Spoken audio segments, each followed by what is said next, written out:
What is the main number one recurring question that audiences ask you? What do you hear again and again and again, whether you're in North America, South America, or Timbuktu?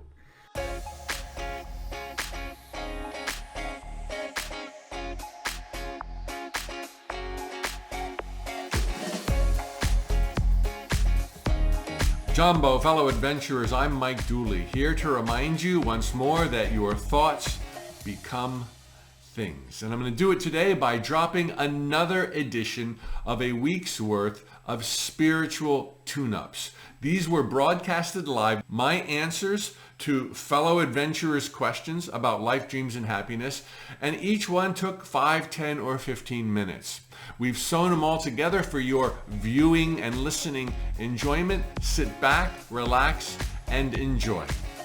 Jumbo, fellow adventurers, it's Andy Dooley and my brother Mike. And we're confusing everybody, including ourselves. Happy Monday. Welcome to another spiritual tune-up. I'm honored and so happy that my little baby brother, 6 years younger, behaves 36 years younger, is visiting from Colorado. And we've had a nice weekend socializing, distancing. Actually, this is the closest we've been in 3 or 4 days. He's in town speaking a keynote for Toastmasters District 47. He's the big shot now, entertaining the entertainers. But before he jumps back on a plane and goes to Colorado, hey Andy, say hi. Hey, thanks Mike for having me on. Hey, followers, fans, it's awesome to be here.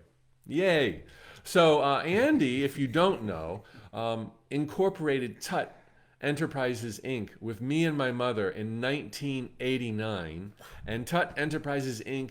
still going strong after all of these decades. I can hardly believe the incarnations it's had in this lifetime. And we are both now, respectively, speaking to our own audiences, writing our own books, delivering our own programs, and it's all about the metaphysics and underlying truths that make life in this paradise possible. So I thought, we thought together, what should we share today during this tune-up? Thanks for all the engagement, really makes a difference. Lots of love to you all. I thought I would ask him a question about, he does a lot of life coaching and has for almost 20 years, a lot of speaking to audiences on similar topics.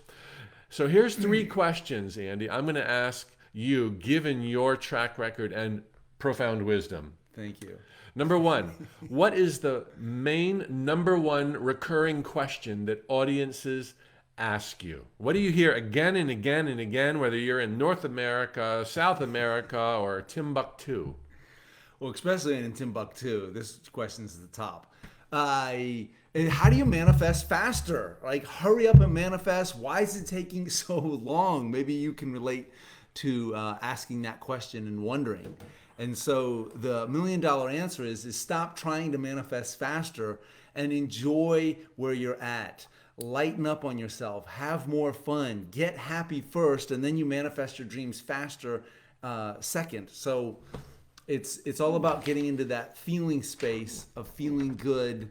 Right, yeah, Good, right? good stuff, Andy Seriously, Dooley. we need to Damn. write that down because Mike's having trouble manifesting. Great.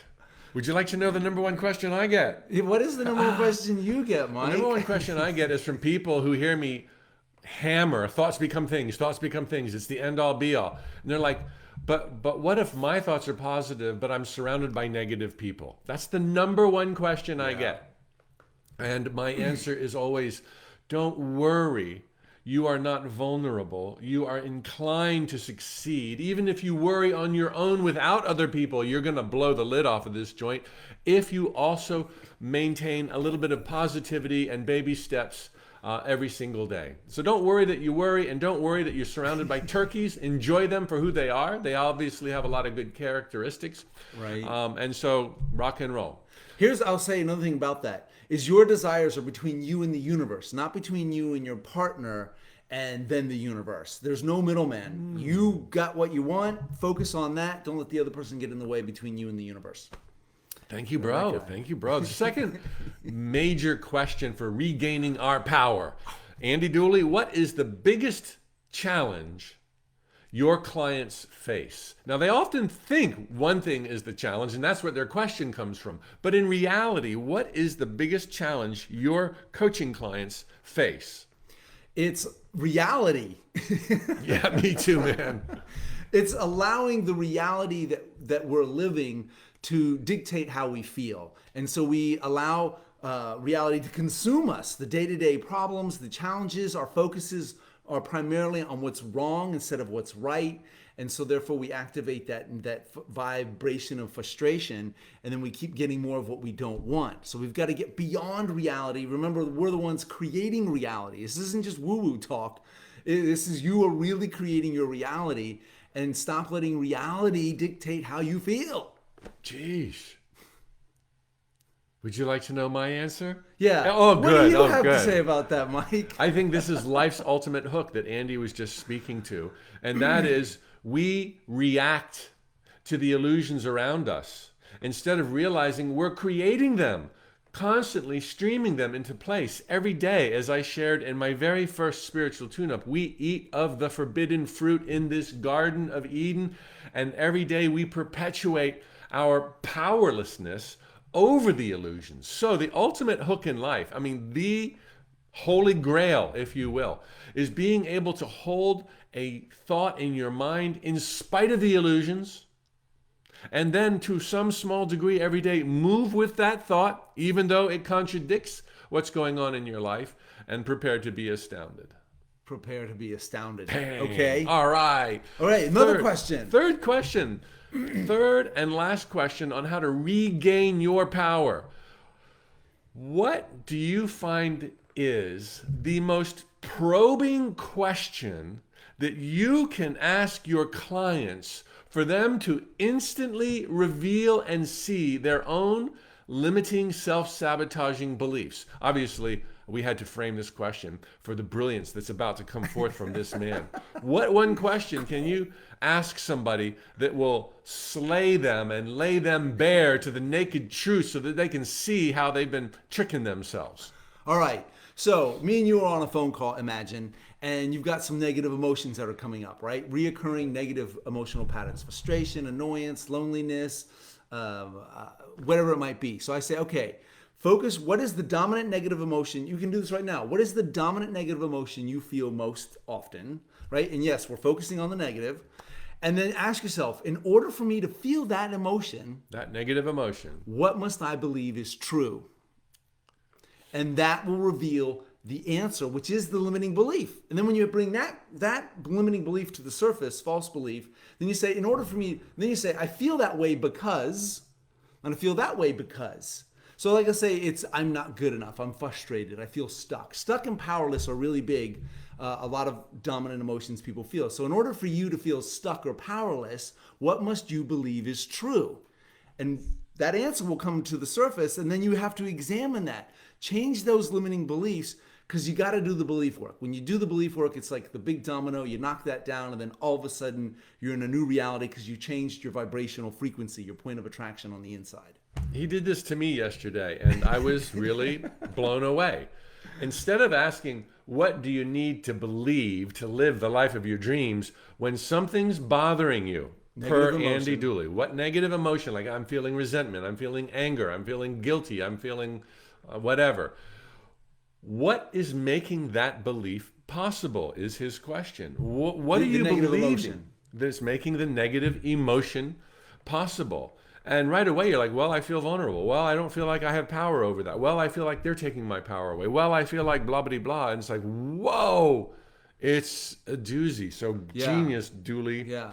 Genius, brother. When you pull all this stuff up, you pull up all these negative beliefs, and you say, okay, what is the real challenge here? What is the real challenge I'm facing? And all of a sudden, you pinpoint what's the real challenge and ask yourself, well, what do I really want? Then that gives you clarity on what you really want. Say, okay, in order for me to get what I really want, what would I need to start believing? And then, of course, I have other tools like the transition story, beginning, becoming, and allowing, which are really fun. I'm beginning to get it. I'm becoming more playful. I'm allowing it to be fun. A lot of tools in the tool chest. Dang. Well, if you need a life coach, use my life coach, okay? Because he is truly amazing. Lots of incredible insights. I'm honored to be in your company right now. I'm basking in the glow of your aura. Thank you, wise brother. And hope you guys have had an awesome Monday tune-up and have the best Monday of your life so far. Any final parting words, Andy Dooley? Where do they find you, Andy Dooley? AndyDooley.com and Instagram, social media, TikTok, YouTube. But go to AndyDooley.com. And thank you, Mike, for having me as your guest on these spiritual tune-ups. And I got to meet new people, say hi to new people. Jumbo, fellow adventurers, Mike Dooley. Happy Tuesday. May it be the best of your life so far. Welcome to another spiritual tune-up. Thank you so much for your engagement, your questions, your waving and following. It really makes a difference. So today's question, how to release old wounds. And specifically, the question went, is there value in revisiting old wounds to find the lesson and then letting them go? How do we actually do that? How do we resolve things so they don't keep coming up? Thanks for the question. Sorry for the pain you're going through. Hey, there's nobody watching right now who hasn't been in that same boat, dealing with that same pain. Many watching right this minute are in that boat today. There's always something going on in all of our lives. Our challenges are invitations for being more amazing than we even knew to ask for. They're not a sign of a problem. They're not a sign of failure. They're not a sign of a mistake. So to answer your question bluntly, yes, you can go back there. No problem. There's lots of gifts to be gleaned from revisiting the past. But if, and so often this can be the case, especially if the wound is fresh, if there's a lot of pain, a lot of confusion, a lot of tears, then the best medicine for your rebound is living in the present. You do not have to go and unwind the past and rehash it and relive it again and again to be healed from it. You don't have to figure out the past in order to figure out the future. You know how things work. Your thoughts become things. You're pushed on to greatness. You're the eyes and the ears of God come alive in the dream of life. Everything is here to serve you. So when it hurts too much, pitch it. Don't go there. And focus on being in the here and now, who you already are. Much easier said than done, I know. But still, you do the best you can with what you got, and it's always enough. It's always enough. Consider this too. As I wrote this, one of my favorite teachings came to mind, and that is our inclination to succeed. That healing and health and prosperity, financial and otherwise, are all our default settings. And the tangent related to this question is, you're going to heal automatically. We all self-heal all the time. And most of that time, it doesn't come from logically picking apart the past, which can at times do more damage than good. You're going to heal. You're going to move past that. Your entire life is evidence of this. And that you now grapple with something from the past doesn't mean you can't do this, and doesn't mean you haven't done it really, really well in the past. Haven't you had things in your mind and you're like, I'll never get it out of my mind. It's torturing me. It's bothering me. And then eventually, whether days, weeks, or months later, maybe years later, it's completely gone. There's this current of God pouring through us all the time. And it is designed to unhook us and unhinge us from anything unpleasant. The healing is always automatic, which doesn't mean you can't go there and perhaps, if it doesn't hurt too much, try to facilitate things. So you can go there. You don't have to go there. But if you really want to go there, this is what I do. I create a dialogue with the universe, with my higher self. I either think, you can do this going for a walk, or you can type on the computer, or you can write longhand. And you ask the question, why do I hurt so bad? Why does this hurt me? What is going through my head? And as my brother said yesterday when he joined me for this spiritual tune-up, he said, if you have an unpleasant feeling, ask yourself, what is it that you must be believing in order to feel that unpleasant pain? So feel the pain, put your finger on it, and then ask yourself, why does that hurt me? Your first answers will be, because the person was mean, because the person was negligent, because the person abused me, because the person took advantage of me. And you're going to have a lot of really good reasons, but that's not the healing yet. Okay, those are all really good reasons. Then the next part of the dialogue will be, why do I feel that I can't be happy today? Why have I felt vulnerable? Why have I given my power away when I am an unlimited being of light and I still have the rest of my life, the best of my life ahead of me? Why aren't I choosing to see what happened to me as practice so that I can be more amazing in the future, more untouchable in the future? So ask, what is the pain? Ask what beliefs you must have. Thank you, Andy Dooley, for creating that pain. And then keep that dialogue going and say, does this make sense? Is it true? There's a famous woman author whose main tagline is that true? It's the same thing. I'm not taking from her, but I'm saying create this dialogue. What hurts? Why does it hurt? In light of the truth, my indomitable, intergalactic love essence, eternal nature, God particle, in light of this greater truth, why am I giving my power to something so small that happened in the past? So you get these dialogues going, and it is quite astounding at what you can reveal. But I know from the darkest chapter of my life, it was too much and too painful to try to figure out what was wrong with me, because I would have found stuff in my thoughts. And it was easier to just say, look, I don't know how I got here, but I know where I want to go, and I'm going to start going there. I'm going to pedal as fast as I can. I am a being of light. My thoughts become things. And then later on, in hindsight, I looked back, and it was amazing that what I could see in hindsight was so different than how I saw it when I was going through it, and I saw myself as broken and frail and fragile. Beyond the carnage, I could see myself, I could see the whole circumstances as something setting me up for greater. The healing was automatic. I lived my life, and in hindsight, it all made sense, and I wouldn't change or trade a day of that dark night of my soul. Jumbo, fellow adventurers, Mike Dooley here for a spiritual tune-up. It's awesome to be in your company on this magnificent Wednesday. Today's question has shown up a couple of times in the past few days and a couple of times a week ago, and it pertains to politics. Now, I know I went there on July 15th. I talked about the divisiveness and how to deal with it. I talked about the grief of losing friends to political debates. But this take is a little bit different, and it's one that has actually helped me, as human as I am, to also deal with the same kind of question: how to love those with opposite political views. The question was really, how to tolerate those. But it's like, no, don't tolerate. Let's love them. Let's love everyone. We're all just another part of ourselves, okay? You're another part of me, I'm another part of you, and sometimes we might not see things the same way. The question specifically went like this: when I watch the news each night, I'm filled with shock and rage and horror by the unending stream of lies. Now, this is both parties talking about the opposite conventions to the party that they're in. How can I manage this?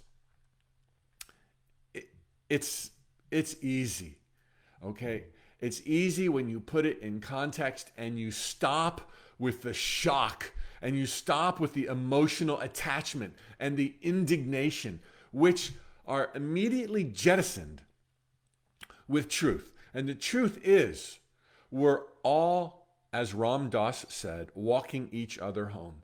We're all way out there right now, lost in space, thinking the illusions are real. Some of us have many lifetimes under our belt. Others are baby souls, and neither is better. We're all learning the same lessons, and we're all at different points on that loop.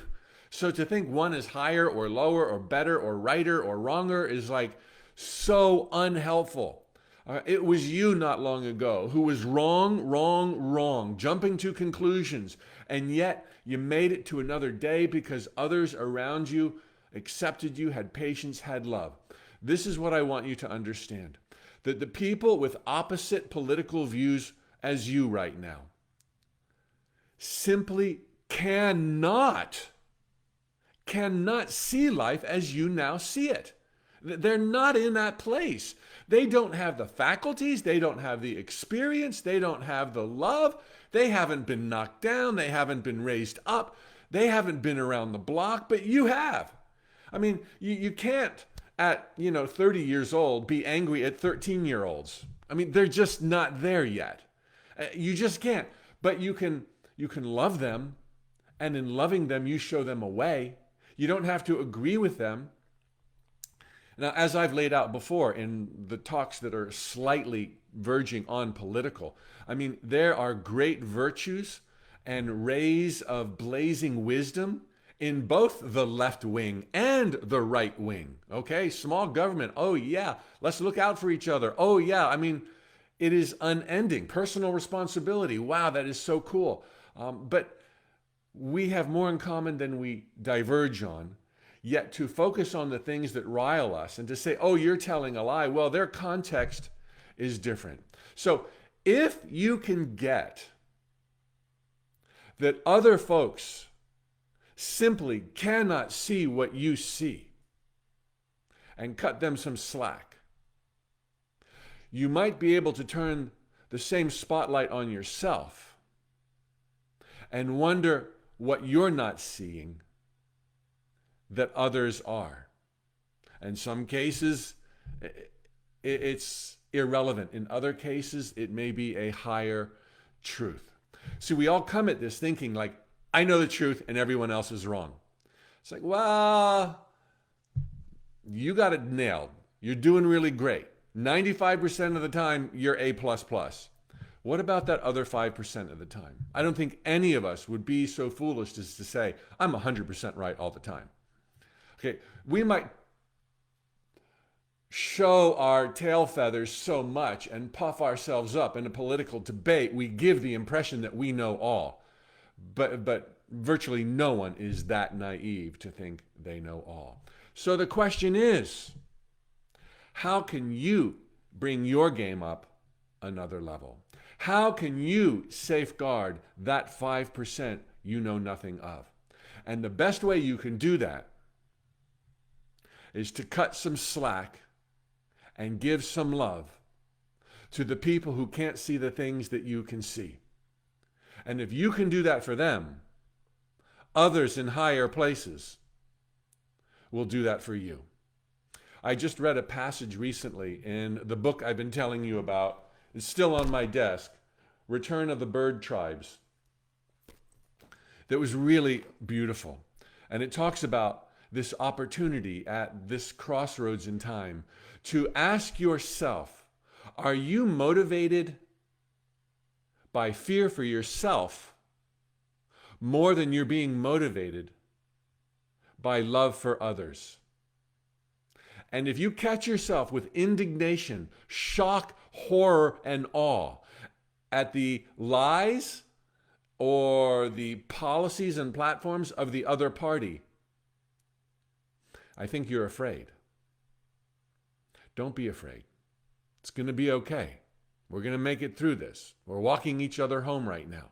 And if you can not be afraid, and you can realize that that 13-year-old wearing the human body of a 45-year-old is just learning their way as you once learned your way, it's going to be a journey into love. And there'll be a lot more love for you too. Jumbo, fellow adventurers, Mike Dooley, welcome to another spiritual tune-up. This one's a doozy. The question that I have received several times since the beginning of these tune-ups back in March is pertaining to mental illness. In particular, depression and psychosis, schizophrenia and the like. And do those folks who suffer accordingly do their thoughts become the things and events of their life? And how can they turn things around when they are so helpless to the disorder to varying degrees? First off, I got to tell you the obvious. I am a recovering certified public accountant. I do not give medical advice. Continue to see your doctor and to take your medicine, okay? There's no shame there. We're all going through a heck of a lot, particularly with these energies and transition on planet Earth, the likes of which we've never seen in recorded history. Super exciting time to be alive, but one that tears us in different directions, and it is a lot to embrace. So, having said that, as I like to share as well, play both ends to the middle. Consider the woo-woo. Consider what Mike Dooley and others are sharing with you, but continue to do the tried and the true, the conventional approach. Play both ends to the middle, and then you take no risks, you take no chances. All right, so first off, depression.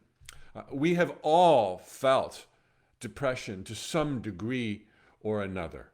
Of course, there's a scale, and it can get pretty darn severe, and I know virtually nothing about severe clinical depression. But in such instances, I do draw upon other resources, and while anybody espousing ideas on depression, of which I have no way of verifying, if all else they espoused was phenomenal and blew my mind and total common sense and has helped me live a better life, then I give it a lot of credibility. And as I so often quote, Seth, dictated by the late Jane Roberts. You can look up Jane Roberts as an author at your favorite bookstore. There are a lot of Seth books. Seth is one of the most profound founts of wisdom I have ever come across in the few years I've been on planet Earth. And Seth says about depression that it invariably stems from a feeling of powerlessness. That depression stems from a feeling of powerlessness. My hit or miss mild depression, I think that to the degree that everyone feels it, would certainly validate what Seth has said. And I think it could be extrapolated to any severe form of depression. Let me say, from my perspectives, my opinion is that when we have a jumbled mind of conflicting beliefs, feeling vulnerable, feeling that life is a test, feeling that there is no divine intelligence, or thinking that divine intelligence put you here to test you, judge you, and sentence you, and you only have one life to live, so you better get it right. Oh my gosh. That kind of scrambled eggs in your brain will lead to a sense of powerlessness, will lead to unpredictable manifestations and a lot of unintended manifestations, and will lead to chemical imbalances in your head that perhaps there's no better way to cure at this stage in our evolution than through medicine and counseling. By all means, go there. I would like to suggest that nobody think that they are a victim of wonky chemistry or wonky biology and it's just hit them randomly for no reason while other people got off scot-free. That is an abdication of power. That's an abdication of responsibility, and it's going to make it much harder to heal. So when it comes to any form of unpleasant emotions, to the degree prior to psychosis, I'll talk about that next. Prior to psychosis, any degree of unpleasant emotions, see yourself and your confused mind as the cause. And approach it by asking bigger questions. Now, why do I see myself as vulnerable? Why don't I go out more into the world? What is holding me back? What's creating this resistance? What did my parents tell me with loving hearts that didn't serve me? And do this self-reflection while simultaneously doing the therapy and taking the medications to cover both ends from the middle. No harm will be done. There is no shame in seeing a doctor. I see doctors all the time. And generally we do in these primitive jungles of time and space at this early arc in our evolution. So do some self-reflecting. This does not mean it's your fault. This does not mean that I am blaming you. This does not mean any of those things where people say, oh, this is law of attraction, blame the victim mentality. Go look at my earlier tune-ups in March and April where I talk specifically about the failed, broken concept of blame the victim. Nobody's blaming anybody. We're adventurers here to learn of our power in this beautiful oasis where there are infinite possibilities and we are pushed on to greatness every single day. And every single day we get closer to that. You are healing. That you're listening to this right now is not an accident, and there are brighter days ahead. Let me speak a little bit to psychosis, of which I really know nothing, except that we are creators. The earlier question was, do people suffering depression or psychosis, do their thoughts still become things? Yes, there is just never a turnoff. Although, when it comes to healing from something like psychosis, which clearly was brought about by a gigantic, pivotal circumstance, violation, extreme, it's naive and hurtful, harmful to imply, well, thoughts become things, so just think some new thoughts and you're going to be better. That's just shallow and not reflective of what's going on. So while their thoughts still become things, if there's extreme psychosis and schizophrenia going on, I mean, there's it's like thoughts are firing in every single direction. And as we all know, and as I've read, in time and space, there's this safety catch. There's this delay in all manifestations so that you're not going from elephants flying and pigs flying and cars turning into porcupines and houses disappearing. There's a slow evolution for all manifestations, which safeguards us from all kinds of instantaneous chaos.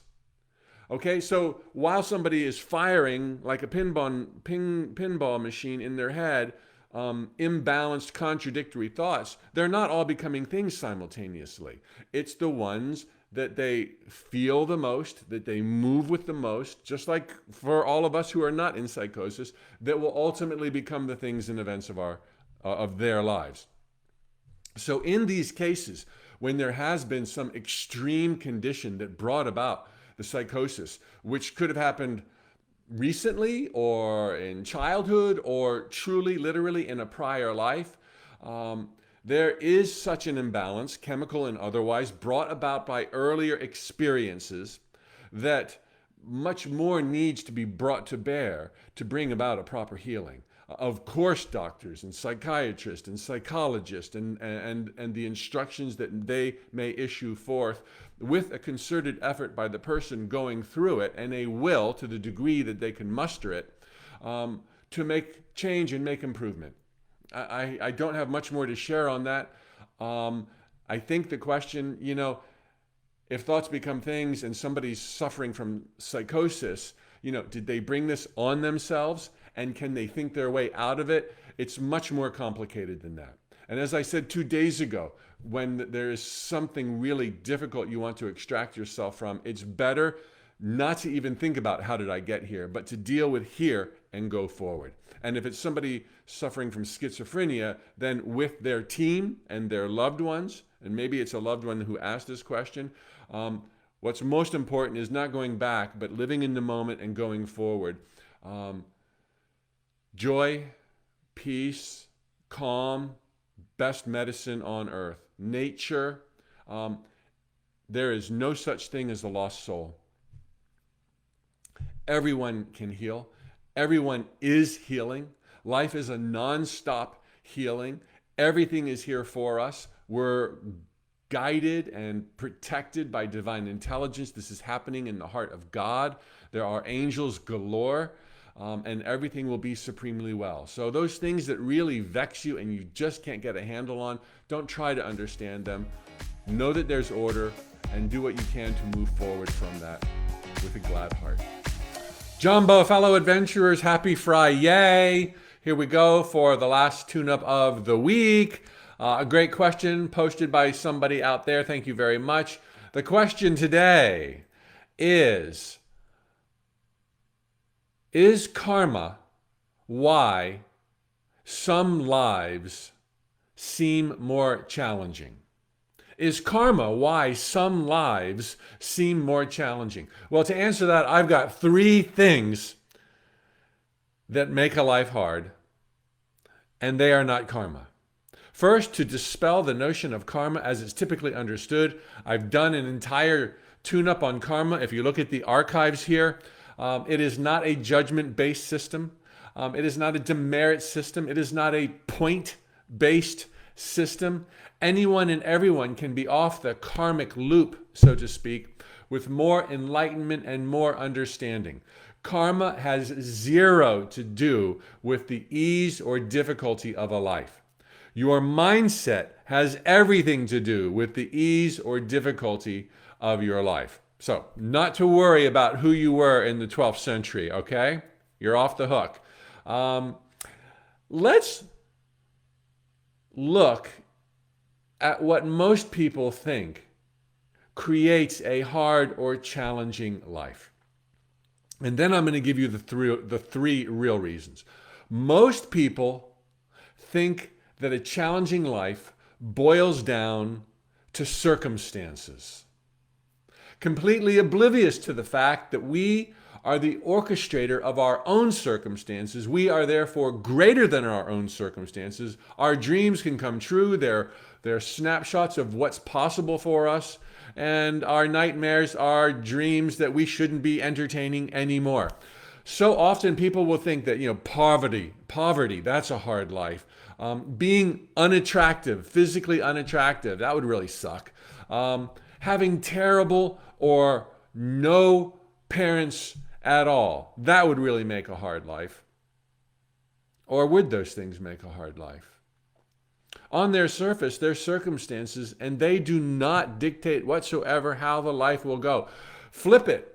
The wealthy person, that'd be a hard life. Everything's handed to you. You never learn personal responsibility. Being super physically attractive when everyone just fawns all over you, you'd never really get a sense of what reality is like. You would be misguided.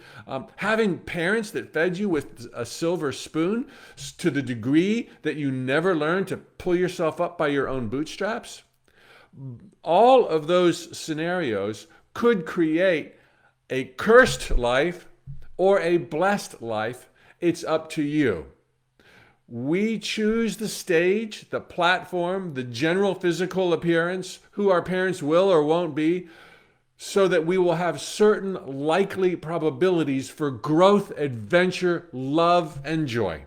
Okay, that's the nature and the direction initially for all lifetimes. So what are the 3 things that can make a life really challenging? Number 1, resistance, aka denial, which is a form of resistance. Resisting the urge to go outside, resisting the urge to leave your comfort zone, denying who you really are, denying the validity of your dreams. Just kind of like, I don't want to do it. I don't really need to do it. There's other ways I could get there than to do it. Resistance will set you up for a very challenging life, because the thing that you're resisting is life itself, and you're going down. You're never going to win. You're never going to prevail over the universe. The currents of life are going. Go with them, and you'll find there's nothing to resist. That it takes you to the right place at the right time with the right people, no problemo. Whereas your resisting means you're micromanaging, and whether you have $1 billion or $0, your life will be absolute drudgery. So when you catch yourself resisting, and everyone's entitled to a day off or a sleep in, think twice. Number 2, perspective. Poorly chosen perspectives can lead to a sucky life where you feel utterly powerless. Everything is here for you. Everything is playing to your greater good. View this all with spiritual lenses, and you will always see the glass half full. Another way to put this is, as many say, life and challenges are not happening to you, they're happening for you. They really are. It's not just a perspective, but it feels like a perspective. So choose your perspectives wisely. Otherwise, you throw your power to change circumstances out the window. And the third reason that a life can be super challenging, excuse my French here, but ignorance, stupidity. To be very friendly, I'll say naivety. We all have the ability to know the truth about those things that affect our happiness. Okay, and to play naive, to play the victim, to feign or fawn your vulnerability, will set the wolves howling. One of my favorite notes from the universe, a real short one, said something to the effect of, the best defense is no offense. I think that's how it goes. When you act in defense of yourself, you bring out the offense in others. It was said much better by the universe. And I mixed up a few different notes there. But when you're just being defensive, don't hurt me. You are implying and telling your inner witness that this is a big, bad, cruel world and you better stick up for yourself, otherwise you'll be taken advantage of. That's ignorance. This is not a big, bad, cruel world. This is happening and unplaying in the heart of God right now. You are pushed on to greatness with positive thoughts 10,000 times more powerful than negative thoughts. But if you want to play because your parents played in a realm where God is an angry white man, that's ignorant, okay? You know better. You have the faculties to connect some dots. If you want to play that karma is biting your butt, that too is ignorance. And this could go on and on and on until one day you wake up and say, hey, enough of that. I am all this, and I'm going to do what I want to do on my terms, in my way, and the whole world will benefit. Well, there you have it. One more week's worth of spiritual tune-ups. Thanks for tuning in. If you enjoyed what you just saw or heard, please share with a friend. Thumbs up, like, follow, whatever may be the case on the platform you're now experiencing this. If you want more inspiration, every single day I send out a note from the universe. Right now it's going out to 1 million people. We'd love to add you to that list. Enjoy. Thoughts become things. See you next time.